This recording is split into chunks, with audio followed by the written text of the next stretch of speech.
Kamusta mga boss? Welcome sa aking munting channel, Ang Kanta Kwento. Sa mundo ng musika, maraming artist ang nag-aagawan sa atensyon ng mga tagapakinig.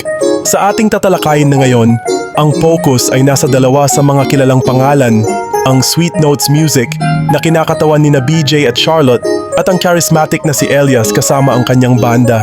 Ano ang mga kalakasan at kahinaan ng bawat isa? At paano natin maikukumpara ang kanilang mga natatanging estilo? Ngunit bago tayo mag-umpisa, kung bago ka dito sa ating channel, hihingin ko po muna ang inyong like at subscribe bilang suporta sa ating channel. At sa ating FB page, paki-comment mo din kakwento kung taga saan ka para malaman ko kung hanggang saan umabot ang kwento nating ito. Maraming salamat. Unahin natin ang mga kalakasan ng Sweet Notes Music. Isa sa mga pangunahing bentahe nila ay ang kanilang boses. Si BJ at Charlotte ay may kasanayang mag-adapt sa iba't ibang genre, kaya naman kahit ano pang kantang ipanukala ni Elias, kayang-kaya nila itong ipahayag sa kanilang sariling estilo. Isang magandang halimbawa nito ay ang mga kantang Bolivias, Redim at syempre, ang sikat na Idana. Oh yeah. Diyan sa likod, kung okay lang kayo dyan, pwede tayong sumayaw.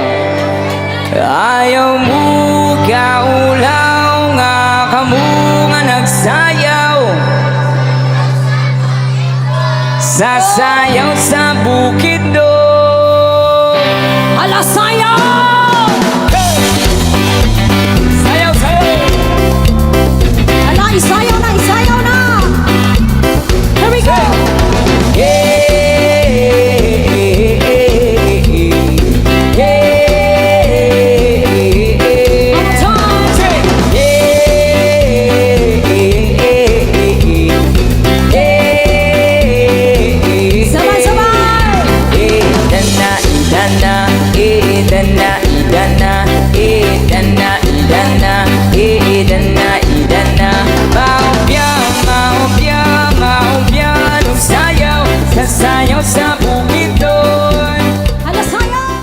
Pangalawa, sila ay mas nakilala sa kanilang mga love songs na tunay na humuhugot sa damdamin ng mga tao, lalo na sa mga nagkakaibigan. Ang mga ito ay talagang pumapukaw ng damdamin at nakakapagbigay ng inspirasyon sa mga nakikinig. I can fight this feeling any longer. Thank you! And yet I'm still afraid to let it flow. I tell myself that it can't hold out forever. I said there is no reason for my fears. Leave it is the one I'm giving you sight. You're the candle in a window on a cold winter's night. And I can't fight this feeling anymore. At pangatlo, ang Sweet Notes Music ay kilala sa kanilang wholesome na imahe. Ang pagiging ito ay tila isang malaking bentahe para sa kanila. Hindi nahahati ang kanilang target audience at mas malawak ang nakaka-appreciate sa kanilang musika. Hindi ko naman sinasabing mayroong masamang impluensya ang mga galawan ni Elias, ngunit sa katotohanan, may ilang mga tao, particular ang mga senior citizen, na hindi komportable sa kanyang estilo. Ngayon, lumipat naman tayo sa mga kalakasan ni Elias. Unang-una sa lahat ay ang kanyang karisma sa entablado. Ang kanyang mga galaw at sayaw ay talagang nakakabighani. Maraming kababaihan ang nahuhumaling at dahil dito, naaliw ang kanyang mga audience, pati na rin ang mga kalalakihan.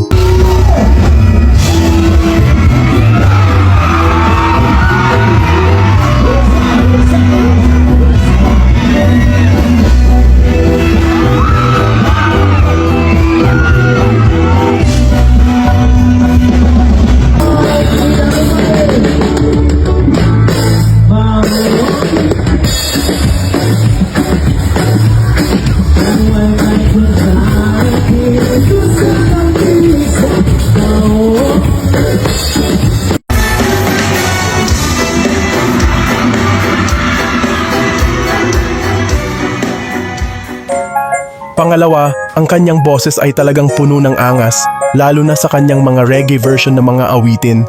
Bukod dito, ang kanyang mga vlogs tungkol sa kanyang personal na buhay ay nakakaaliw at nakakaengganyo. Bago pa siya sumikat sa larangan ng musika, siya ay nakilala na sa kanyang mga makukulay at nakakatawang nilalaman sa Facebook at YouTube na nagbigay sa kanya ng isang matibay na base ng taga-subaybay. Og sama sa giingon sa mga hilonggo, kung hindi ka gusto mahimo sang tatay ko talang anay. Uhay! Kuta lang sa ha.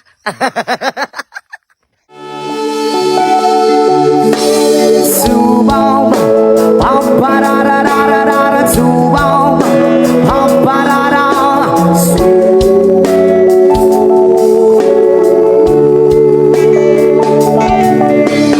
Subaw, pampararararara, subaw, pamparara.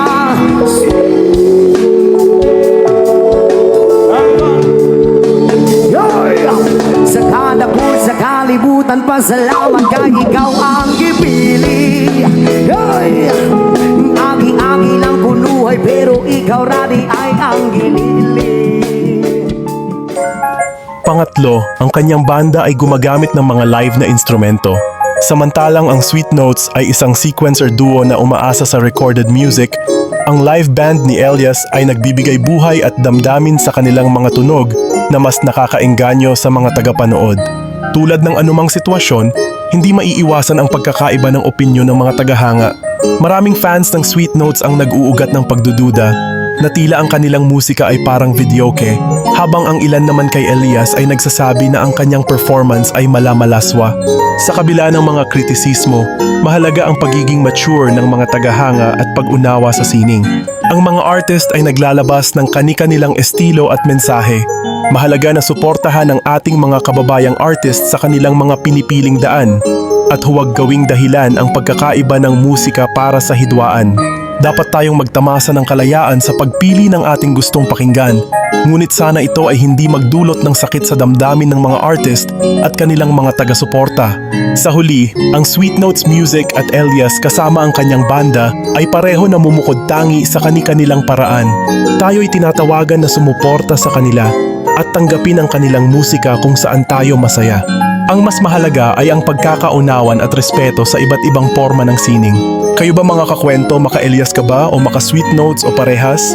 Pag-usapan naman natin yan sa ating comment section. At kung bago ka dito sa ating channel, hihingin ko po muna ang inyong like at subscribe bilang suporta sa ating channel. At sa ating FB page, paki-comment mo din kakwento kung taga saan ka para malaman ko kung hanggang saan umabot ang kwento nating ito. Maraming salamat! Sana mga kakwento ay mag-join kayo sa ating membership.